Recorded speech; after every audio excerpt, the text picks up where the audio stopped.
Pria tua ini sedang bersiap-siap untuk bunuh diri di rel kereta.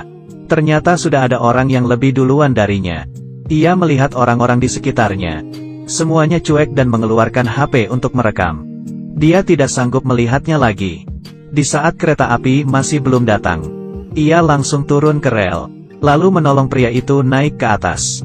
Dan dirinya kembali lagi ke atas rel kereta. Orang di depannya ingin menolongnya, tapi dia sama sekali tidak mendengar. Tiba-tiba ia melihat di stasiun ada seorang anak laki-laki. Dia teringat dengan ayahnya. Saat itu ia meninggal karena ditabrak kereta api. Dan dirinya sendiri melihat dengan mata kepala sendiri. Dia tidak ingin anak laki-laki itu memiliki ingatan yang buruk.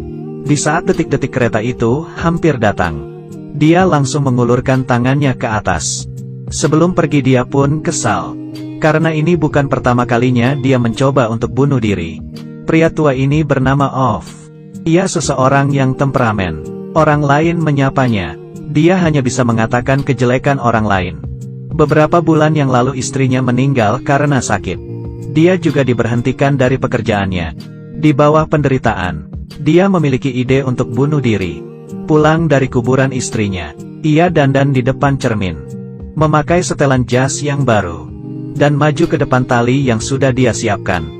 Melihat foto istrinya, Off tersenyum. Melihat foto istrinya melihat ke arahnya.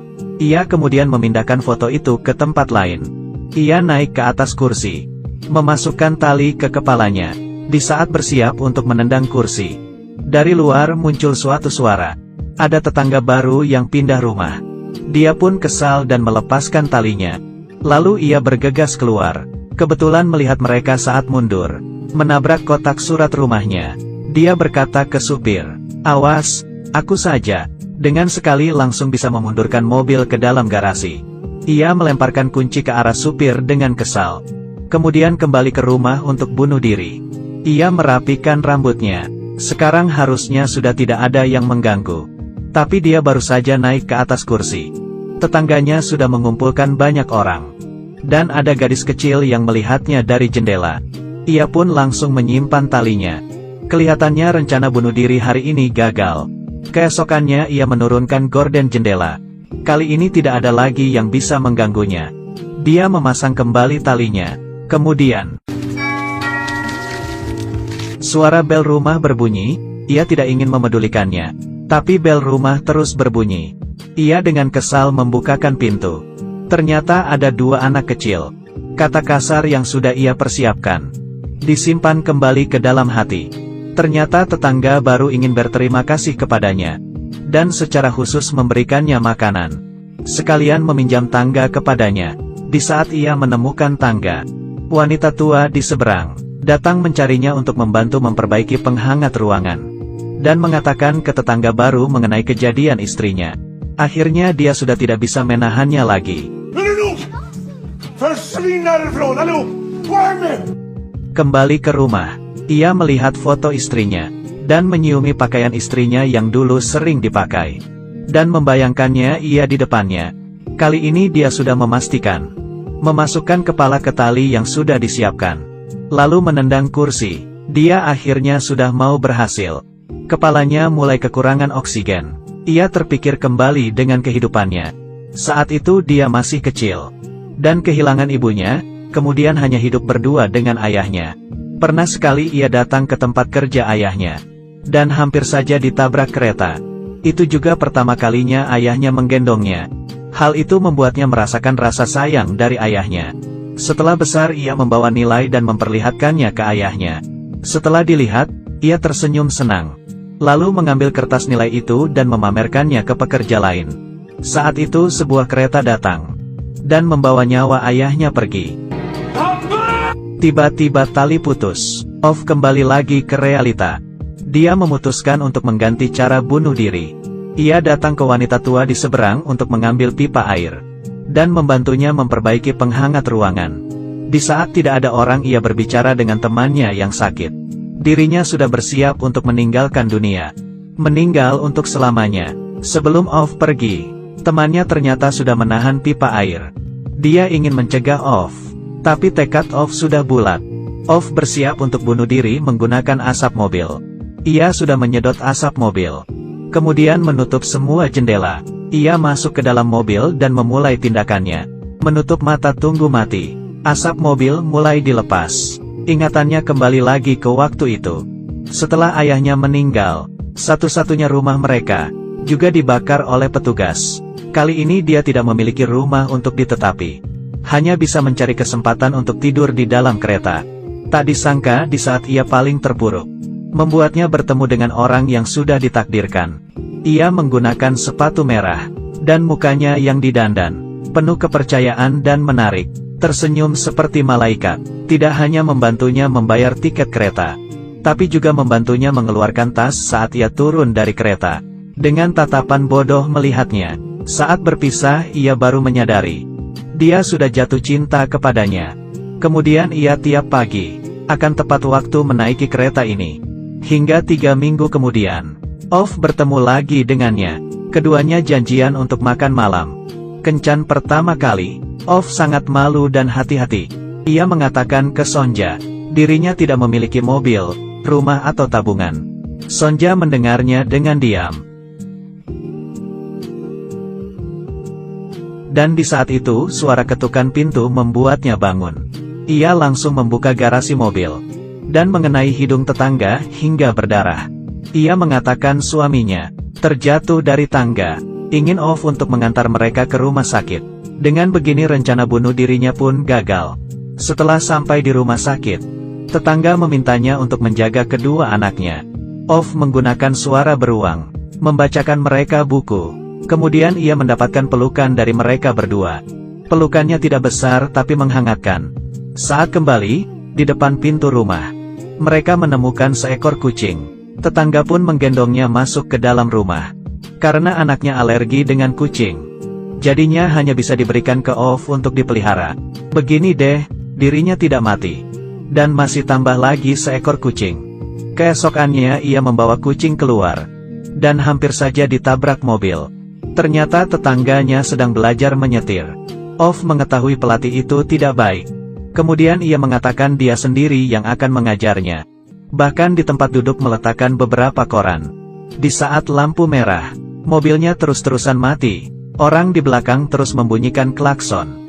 Dia pun frustasi, belajar menyetir terlalu susah. Tak disangka Off turun dari mobil, lalu menarik baju orang di belakang.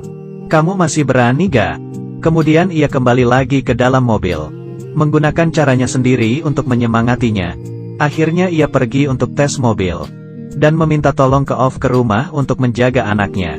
Off bahkan juga membantu mereka membeli mesin pengering piring dan sudah dipasang dengan baik, dan berbaur sangat baik dengan kedua anak.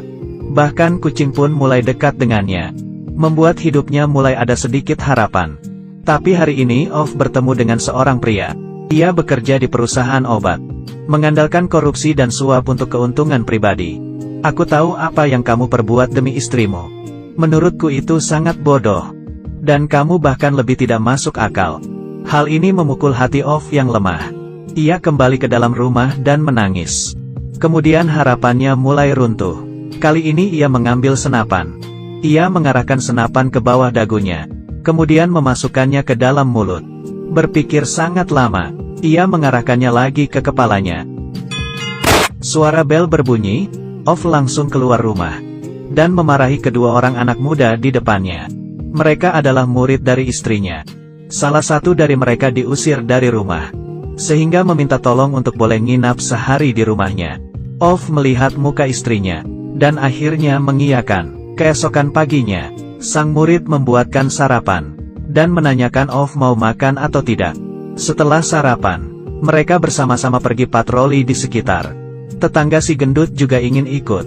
Mereka pun pergi bersama-sama, dan dari obrolan ia mengetahui bahwa temannya yang sakit dipaksa masuk ke panti jompo, dan panti jompo mengharuskannya untuk membayar sejumlah uang yang besar untuk keuntungan pribadi. Off yang mengetahui hal itu langsung ke rumah temannya, mengumpulkan beberapa data, dan mulai menelepon. Sudah banyak yang diteleponnya, tapi tetap tidak mendapatkan solusi. Ia kesal dan menceritakannya ke tetangga. Gagak di dunia sama hitamnya. Saat itu tetangga mengatakan, kenapa kamu tidak mencari orang untuk membantu? Tidak ada orang yang bisa menanggungnya sendiri, termasuk kamu. Setelah itu, Off menundukkan kepala, menceritakan kenangan pahit dirinya. Saat itu istrinya hamil.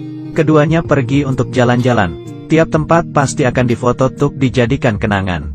Selama perjalanan sangat bahagia. Saat perjalanan pulang, ia bahkan masih memegang perut istrinya yang hamil. Ini pertama kalinya ia merasakan. Dan juga untuk terakhir kalinya. Bas jatuh ke tebing. Dan hanya dia yang luka ringan. Meski istrinya tertolong, tapi anaknya tidak tertolong. Mereka berdua sangat sedih. Sejak itu ia menjadi kaki terbaik untuk istrinya. Di saat ia menguatkan hati. Tiap hari belajar. Akhirnya lulus tes untuk menjadi seorang guru. Tapi tidak ada satu sekolah pun yang ingin mempekerjakannya. Off marah. Ia mulai membagikan laporan ke semua pemimpin. Mengenai ketidakadilan. Akhirnya meski mendapatkan pekerjaan, ia mendapatkan kelas yang paling buruk. Tapi setahun kemudian, semua muridnya menjadi anak muda yang memiliki cita-cita. Dia benar-benar seorang guru yang baik. Kehilangan kedua kakinya tetap tidak menghilangkan niatnya. Bahkan membuatnya semakin memiliki kekuatan yang lebih. Hal ini membuat Off harus belajar dari istrinya. Keesokannya, pria yang dikesalinya datang. Seorang reporter menghampirinya dan berkata, "Saya memiliki laporan penghindaran pajak Anda. Dengan kamu baik-baik pergi dari sini, hal ini pasti tidak akan ada." Keesokannya di atas koran, pria itu harus mengakuinya. Reporter itu pasti Off yang mencarinya. Tanpa terasa, di sampingnya dikelilingi orang-orang. Temannya yang sakit, juga mengeluarkan senyuman kepadanya. Tidak lama kemudian tetangganya melahirkan. Dan langsung memberikan ke Off untuk menggendong bayinya. Off pun tidak bisa apa-apa dan hanya bisa menerimanya. Ini kedua kalinya ia merasakan bayi. Kehangatan yang telah lama hilang kembali. Membuat ia menyerah dengan ide bunuh diri. Ia dengan gembira menyetirkan anak kecil dan berkata, hingga hari ini, tetangga menyadari sesuatu. Off tidak keluar untuk membersihkan salju. Ia langsung masuk ke rumahnya. Dan menemukan ia sudah meninggal dengan tenang. Dia mendapatkan keinginannya. Tapi ia meninggal dengan alami. Di acara pemakaman Off, dipenuhi dengan orang-orang, di balik mulutnya yang berbisa dan air matanya. Ia memiliki hati yang sangat baik. Berharap kalian yang selesai menonton ini, bisa belajar bagaimana cara untuk mencintai. Juga belajar bagaimana cara